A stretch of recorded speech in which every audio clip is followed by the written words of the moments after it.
Hi Leute, wir reduzieren heute die offene Motorleistung einer Suzuki GSX-F 750 mit unserem 3P Limiter. So sieht der aus, der verfügt über eine geschlitzte Seite und eine Markierung hier an der Seite und wird so gleich über den Seilzug gelegt. Hier unten kommen die beiden Seilzüge heraus und wie gesagt die geschlitzte Seite, der Limiter so über den Zug. Um Zugang zu schaffen, müssen wir die beiden Kreuzschrauben im unteren Bereich der Gasgriffschale lösen. Um das zu machen, benutzen wir diese kleine Knarre. Der normale Kreuzschraubenzieher ist dafür leider nicht ausreichend, dafür ist der Winkel einfach ein bisschen blöd an dieser Stelle.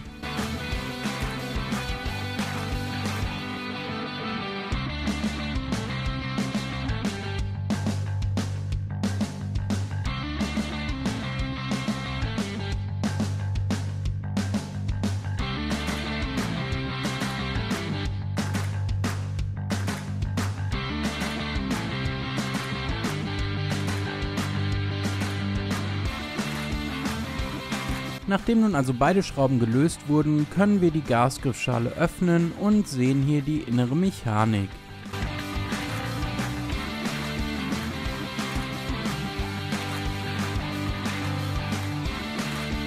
Der Limiter wird jetzt wie gesagt hier so über den Gaszug gelegt und jetzt kann man auch schon erkennen, wie das Ganze hier anschlägt und somit die Limitierung erfolgt. Der Großteil ist jetzt auch schon geschafft, jetzt das Ganze nur wieder fest verschrauben.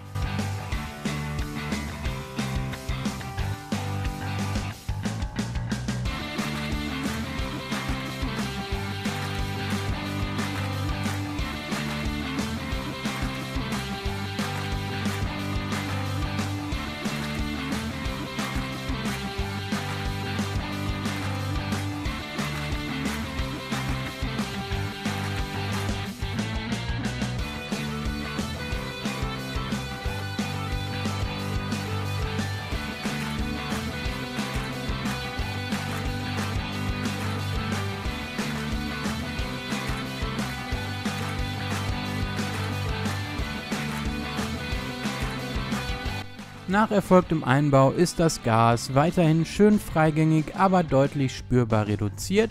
Und das war's auch schon, das Motorrad ist jetzt erfolgreich auf 35 kW oder 48 PS gedrosselt. Zusammen mit dem Limiter liefern wir dieses Teilegutachten, da sind alle relevanten technischen Daten drin vermerkt. Das nehmt ihr mit zum TÜV, zu der DEKRA oder einer anderen Prüforganisation und lasst das Ganze bescheinigen. Wir wünschen allzeit gute Fahrt.